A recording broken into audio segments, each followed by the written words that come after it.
ഭക്തർക്കായിട്ടുള്ള മഹാദേവന്റെ സന്ദേശം എന്താണെന്ന് നോക്കാം.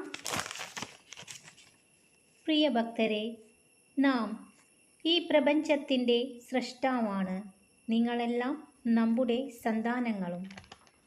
അതുകൊണ്ട് തന്നെ നാം ഒരിക്കലും നമ്മുടെ സന്താനങ്ങൾ വേദനിച്ചു കാണണമെന്ന് ആഗ്രഹിക്കുന്നില്ല. എന്നാൽ നിങ്ങൾ പലപ്പോഴും തെറ്റായ പാതയിൽ കൂടി സഞ്ചരിക്കുകയും ചെയ്യുന്നു. അതിനാൽ നിങ്ങൾക്ക് അത്തരം പ്രവൃത്തികളുടെ കർമ്മഫലം അനുഭവിക്കേണ്ടി വരികയും ചെയ്യും. കർമ്മയിൽ നിന്ന് ആരും മോചിതരല്ല. ഭക്തരെ, നാം നിങ്ങൾക്ക് നല്ല ജീവിതമോ ചീത്ത ജീവിതമോ നൽകിയിട്ടില്ല. ഒരു ജീവിതം നൽകിയിട്ടുണ്ട്.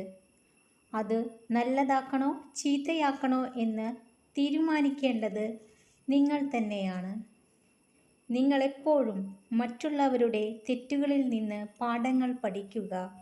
അത് നിങ്ങൾക്ക് ശരിയായ വഴികൾ കാണാൻ സഹായകമായിരിക്കും.